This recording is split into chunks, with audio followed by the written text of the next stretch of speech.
في الفيديو النهارده انا جاي وجايب لك معايا واحده من احلى واشيك وافخم السمارت باندز اللي موجوده في السوق المصري واللي لسه نازله جديد وحصري على امازون، وهي السامسونج جالاكسي فيت 3. هتلاقينا من 4 سنين عندك على الشانل كنا عملنا انبوكسنج وتجربه مطوله للسامسونج جالاكسي فيت 2، وبعد تقريبا 4 سنين دلوقتي سامسونج بتقرر انها تنزل الجالاكسي فيت 3 بسعر 2500 جنيه في السوق المصري. وخليني اقول لك السمارت باند دي بتقدم قيمه ممتازه مقابل السعر بتاعها. هنتفرج عليها النهارده وهنعرف مميزاتها وعيوبها على السريع، وهل تشتريها ولا لا. ده اللي هنعرفه في الفيديو بتاع النهارده، وكالعاده معاكم محمد ابو اليزيد قناه ريفيو تك، ويلا ندخل في تفاصيل الفيديو.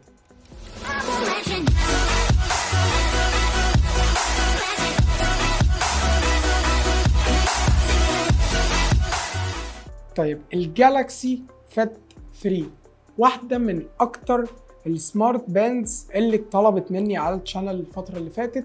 جبتها لكم النهارده في لون اكسكلوسيف جدا من امازون. السمارت باند دي بتاعت سامسونج، دي الفيت 3. كان معانا الفيت 2 من 3-4 سنين كده، جربناها على الشانل وقلنا انها كويسة جدا. طبعا الديزاين اتغير، راح لسكة تانية شبه الواوي واتش فيت 2 قوي، كنا عاملين لها برضو فيديو عندنا هنا على الشانل.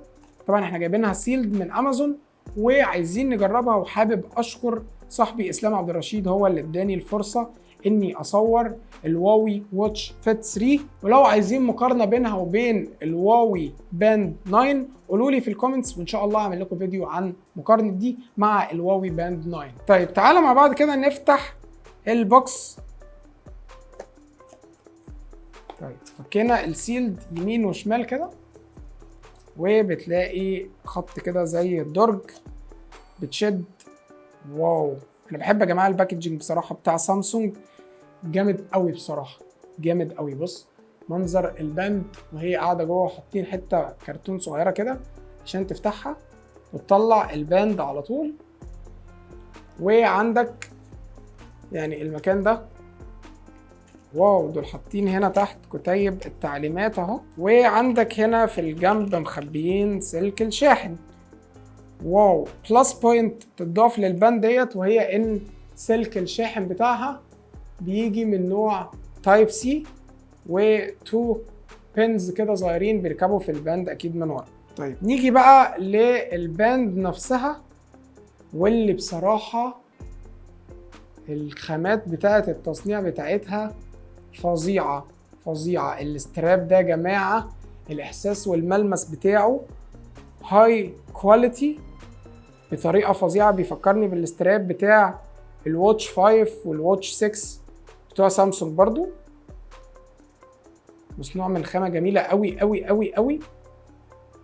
وشكل الباند يعني عريضة كده شوية. خامات التصنيع بتاعتها طبعا المعدن، انت حاسس بيها في ايدك. ودي شبه الاستراب بتاع الجالاكسي واتش 5 والواتش 6، كانت بتيجي بنفس الطريقة.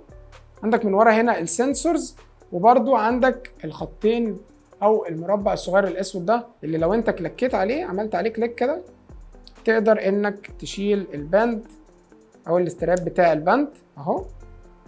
في 2 بينز معدن كده بيخشوا جوه البادي بتاع الباند،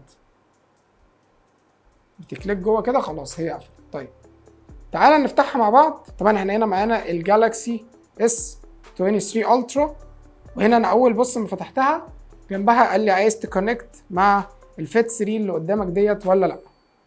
اهو جايب لي نفس الرقم هنا وهنا، فانا بكونفيرم. هنا هو بيسync الداتا او بيداونلود السوفت وير ابديت كده. ده منظر الباند معانا هنا اهي. عندك الابلكيشنز بتاعتك كلها بتطلع من تحت، وعندك مثلا حاجه زي الكاميرا ريموت، لو دوست عليها كده بتعد لقطت الصوره على طول.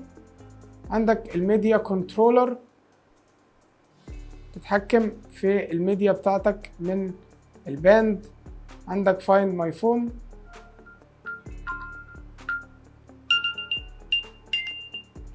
مبدئيا عندك النوتيفيكيشنز بتاعتك، هي بتدعم كل النوتيفيكيشن باللغه العربي. عندك الديسبلاي طبعا فيها كنترولز كتير قوي، وعجبني السلاسه بتاعتها بصراحه، سلسه كتير قوي عن حاجه مثلا زي الواوي باند 9 عندك ممكن تخليها تعمل فايبريشن او تبقى تعمل لها ميوت. وعندك هنا مثلا حاجه زي الفلاش لايت. عندك هنا ده عداد الخطوات، تقدر تعمل ورك اوت، تقدر تتراك السليب بتاعك، النوم بتاعك. عندك هنا درجات الحراره، وانس انك ضغطت عليها كده بتقدر تشوف كل درجات الحراره بتاعتك. ماشي، تكمل كده عندك الكالندر وكل يوم، يعني مثلا سانداي مانداي وهكذا. عندك تتحكم في البلاي باك او الميوزك بتاعتك. عندك الهارت ريت، مثلا لو دوسنا ميجر بص بتنور لون اخضر كده علشان تقيس نبضات القلب بتاعتك. طبعا هو هنا هو عارف ان احنا مش لابسين الساعه. عندك بقى من ده كان من فوق لتحت، من تحت لفوق بقى بتجيب كل الابلكيشنز اللي عندك على الساعه. اول حاجه بتجيب الواوي هيلث، تشوف من عليه الخطوات بتاعتك والكلام ده كله. تتحكم في الميديا، تدور على موبايلك، تشوف الويذر. عندك الكالندر اهي، ولو في ايفنتس عندك كاتب لك هنا ان يوم الاحد هو وقفه عرفات، كل سنه وانتم طيبين، وعيد الاضحى يوم الاثنين. مثلا ممكن كالندر بدوس شو اون ماي فون، عندي هنا فتح لي الكالندر على الموبايل على طول. عندك تايمر، عندك الالارم، عندك ستوب واتش، عندك كالكوليتر. والكالكوليتر هنا شبه الكالكوليتر اللي على موبايل السامسونج على طول. عندك الريموت او الكاميرا ريموت، وعندك السيتنجز تتحكم فيها بقى في الفايبريشن، مثلا انك تعملها فايبريتد. ودي كده باختصار الجالاكسي فيت 3. لو جالك اي نوتيفيكيشنز بتبان هنا في الحته الشمال دي. تعالى اوريك النوتيفيكيشنز بتاعتها بالعربي عامله ازاي. ده كده منظر الباند في الايد وهي ملبوسه، شكلها عامل ازاي. لما بيجي لنا نوتيفيكيشن عليها بيبقى ده شكله، مكتوب لك هنا ايه، ادعمني بلايك. ممكن تريبلاي بردود جاهزه او تدوس شو اون فون، هتظهر لك النوتيفيكيشن، هيفتح لك الشات على طول.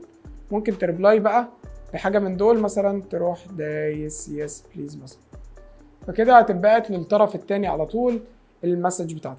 طبعا عندك واتش فيسز كتير قوي، ماشي، حاجات بقى كتير ممكن تنزلها من الموبايل، وكل واتش فيس ليها الاولويز اون ديسبلاي بتاعتها. ده شكلها كده، مثلا عندك واتش فيس زي ديت كده وهي مظلمه كده لما بتنور الشاشه.